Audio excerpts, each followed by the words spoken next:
Being an artist is an innately hopeful thing. It lends itself toward optimism, even though so many of us as artists are pessimistic or realistic in some capacity. But we always have dreams as artists. We always have these things that we want to do. And unfortunately, we have a lot of people in our lives who tell us that these dreams are unrealistic, that pursuing art as a career or even as a overdeveloped hobby is just silly. It's not a rational thing to do. And you know what? Maybe they're right. But most beautiful things in life have started from what people would have called unrealistic dreams at the beginning. So it's important to give in to this lack of realism, to this hopeful pursuit of a possibility and a future that may never be, but it also might be. And this is how all beautiful things start. Welcome to the session. My name is Zach. I'm an artist and an art teacher. Today we're going to be talking about dreams and specifically the unrealistic dream and its importance. How we as artists are naturally creatures that are given over to coming up with and hypothesizing things which will probably never exist. This same component that we share with artisans, inventors, and scientists. There's something unique about the artist and the artist's spirit that leads humanity forward. Inevitably, it cannot help but do this. So as we talk today and you watch me work on more Inktober things in the background, I hope that you will grab a cup of coffee or tea or whatever your beverage of choice is, and you will sidle in and draw something of your own. And if you do so, please leave whatever it is that you are drawing in the comments below. I'd love to see it, and I'm sure others would love to see what you're working on as well. For this sketchbook session, I'm working on the prompt from day 8 of Inktober, which is Toad. I've followed this little character through this journey, and now she's in this underground cavern, and she's run into this giant toad bathed in some manner of glorious light beneath the earth. So this has been a fun piece. This is perhaps the one that I'm happiest with so far. It took a lot longer to plan. There's a lot of components, but all of the things seem to come together quite well. So it's sped up a little bit so that it doesn't last forever. I think the finished piece took me an hour and 15 after all the sketching and prepping, but I digress. Let's get back into the importance of dreams, and actually dreams as they pertain to goals. I talk a lot on this channel about the importance of coming up with artistic goals, and I truly think it's important. It's important for all of us as artists to have defined goals that we can continually work toward. I think this helps us work through the periods of time where motivation or inspiration just don't strike, they don't help us in any capacity, and we want to keep working. But dreams are a fundamental component of the art journey as well, and I think it's important, especially in the infancy of your career or just your art path, to have unrealistic dreams. A lot of people in your life, if you tell them early on that, well, I know I've been drawing for 5 months, but my goal is to make a comic strip or a TV show, people will either laugh at you outwardly or they will laugh at you internally. Now, some people in your life might be encouraging, and that's really, really good, but it is kind of a laughable thing to be just a couple months into a journey of any kind and have a massively aspirational goal. But I would also say that it's a fundamental part of art. It's a fundamental part of any art journey. And that's because most of what we want to do as artists is trailblaze. We want to come up with new things. We want to do things that no one else has done before. It's difficult to go out and do something that no one else has done before, if that's even truly possible. But for artists, we have this innate need to do so most of the time. And it's not as crazy as we don't want to release a comic book, we want to come up with our own new form of media. It's usually, I have an idea or a desire to make something, and I want to see it realized. And that's difficult. I was listening to Brandon Sanderson, a really prolific fantasy writer, recently, and he talked about the fact that we have this idea that becoming a professional novelist is like a 1 in a million chance of it happening. And he said from his math, really the people that have dedicated themselves to it, it's more like a 1 in 20 chance. And that's really encouraging, and I think that applies to artists as well. But that statement goes on in another facet, and I think it's important to explore. If you went to school, if you went to law school or medical school, and somewhere along that path someone told you that, hey, once you have this degree, once you have your diploma and you're a doctor, you have a 1 in 20 chance, a 5% chance of being able to have a career in this field. Most of those people would go, hold on a second, I feel like I've been deceived, I've been lied to. We need to reevaluate things. And yet, for novelists, and I would say for artists as well, it's a similar situation. The odds are not nearly as crazy as people think they are, but they're also not great. So if you have a 1 in 20 chance of becoming a novelist or a professional artist, that's still a little scary, but that's a whole lot less intimidating than a 1 in 100, 1 in 1,000, or 1 in a million that many people seem to think. And so if you allow yourself to have the unrealistic goal of becoming a professional artist or producing something massive, a cartoon, a comic book, or even just getting your artwork into a local gallery, it's not a 1 in a million shot. It's likely closer to a 1 in 20 or a 1 in 30 shot. That's not crazy. That seems worth pushing towards. That doesn't seem terribly unrealistic. A 5% chance is a small chance, but I wonder if that 5% chance overlaps itself. If you continue to work on it, is it a 5% chance every year? Is it a 5% chance over your lifetime? I don't know, and I'm not sure that Brandon Sanderson really expanded on it in that capacity. Part of what he talked about, part of what Neil Gaiman talked about, and a lot of other authors that I've listened to recently, is that no one seems to be upset if they finish a novel. They don't look back on that time later on and go, I wish I would have spent that time more wisely. And I would wager it's the same for artists.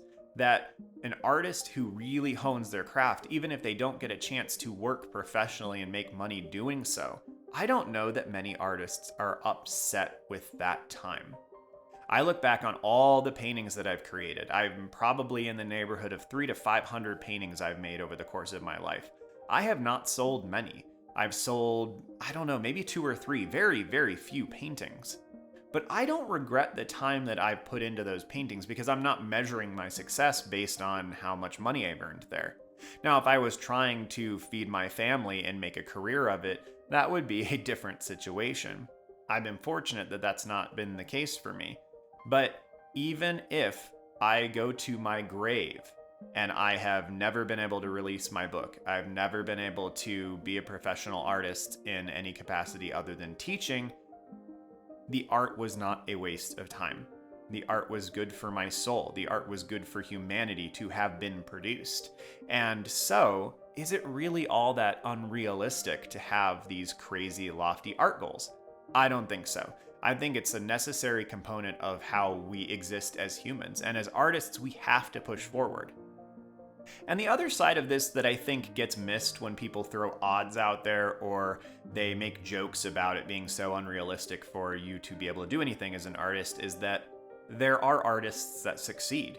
So maybe it is a 1 in 20 or a 1 in 30 chance, but there are hundreds and thousands of artists who make it. So who knows how the odds are skewed and if they even matter. Odds very seldom matter. I'm going back in my brain to Han Solo where he's like, never tell me the odds.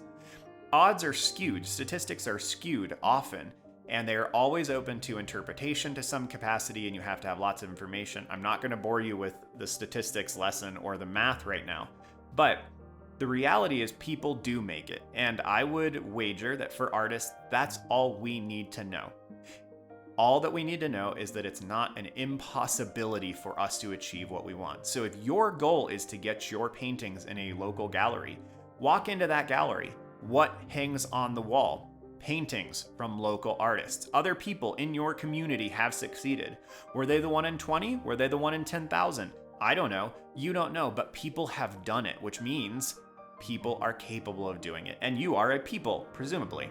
So, same thing. When you look on Instagram and you see a piece that gets 46,000 likes, when you look at a piece of artwork that was done for a Riot Games splash screen, when you look at the concept art that was done for the new Dark Souls game, those are people who have succeeded in their unrealistic dreams. So, are they really all that unrealistic? They're perhaps statistically unrealistic, but people are doing it every single day. So hold on to those dreams, have those dreams, culture them, cultivate them, because you never know where they're going to go. And maybe you won't end up achieving that goal exactly how you anticipated. But if you aim for it the chances of you attaining something in that realm are far, far greater than I think any statistics will bear out. And again, going back to what Neil Gaiman spoke about, even if you don't make it professionally, you're probably not going to be upset with the time that you invested into your artwork. You're not going to be upset with the fact that you have these beautiful things that you've created. You've learned more about yourself, about other people, about the world around you. How can you create good art without investing time into understanding the world? If you're drawing people or you're drawing a toad like I am here, I had to look up pictures of toads. I had to understand a little bit more about toads. I'm working underwater. I feel some of the dampness and the coldness in this environment as I work on this. To be an artist is to understand and to put your spirit out in some capacity into the world around you and understand it in a greater way. Whether you are religious or not, you are somehow interfacing with something divine, something sacred. The world is a wonderful, magnificent place, and art is a way to explore that. So your unrealistic dream, I would say, is not altogether unrealistic, because there's benefits regardless of which way you go, and because people succeed at that dream every day, and you, my friend, are a people. Now, I like to think of myself as a fairly rational person. Whether that's true or not, I'll let those close to me decide. But I have to come at this from a little bit of another angle as well, and that's the fact that having goals is a far more realistic way to actually look at the world and to pursue things. And so I think these two have to function in conjunction with one another. And I, for all of my pessimism, am a very hopeful person when it comes to dreaming. I've always had crazy, lofty, unrealistic dreams about what I want to do artistically. Now, unfortunately, as I was teaching, I sat on those and did very little with them for about a decade. I'm working on things now and slowly re-engaging with that and fighting the constant perils and hopelessness of, why did I take 10 years and do nothing with this? All of which is just wasted time. But that is to say that I have this odd amalgamation of being very hopeful and optimistic about what can be accomplished artistically. And then I also have the realism of, I may never achieve these things. And those two are fundamentally opposed. It's a really odd juxtaposition.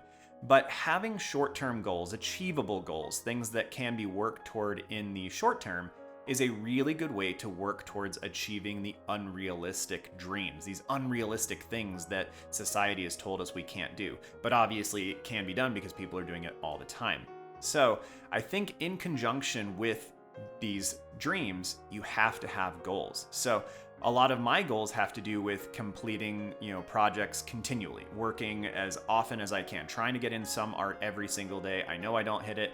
I know there's some controversy in the art community about pushing people to work every single day. I think it's a good goal to have, and then as long as you can be gracious with yourself if you don't achieve it. So I have my daily goals. I have my long-term goals. I have the goal to write 700 to 1,000 words a day on my novel. I obviously have the unrealistic goal of eventually producing that novel and publishing it. But again, at the end of the day, I don't really care. It might just end up being something that I write and I hand to my daughter and I go, hey, like when I'm dead and gone, here is a several thousand-page tome that tells you a little bit about who your dad was. And maybe that's all this thing will ever be. Maybe it'll just be my fun explorations and conversations with friends. And maybe it will be something much, much more. Now, I've got probably 6 or 7 things like that. And if I'm playing the game of odds, chances are something will hit at some point. And maybe that thing will give rise to all the other things, but I don't know. So my encouragement to you, fellow artist, fellow creative, is to allow yourself to have crazy, unrealistic goals. Take those and nurture them like little plants. Develop a green thumb for your ideas and your aspirations. Don't allow other people to talk you down from them. Don't allow that nagging voice in the back of your mind to push you and to let them die. If you let your ideas die, that's a piece of you that has fallen into decay. So, allow yourself to have these crazy, unrealistic, unrelentingly ambitious goals. And then also give yourself short-term goals, things that you can continually work toward. And with any luck, these will be things that will get you closer towards the unrealistic goal at some point. And then try to enjoy that journey every step that you take, because it is a long journey. It's going to take a long time to achieve anything. And if you can find some joy along it, not only does that make your day-to-day life better, but it also increases the chances that you'll be in the game long enough to achieve your crazy, unrealistic, ambitious dreams. So please, don't give up on your dreams. Don't give up on your ideas. Keep going. It's going to be a long trip. Find ways to enjoy the day-to-day. Have a good one, y'all, and I'll see you soon.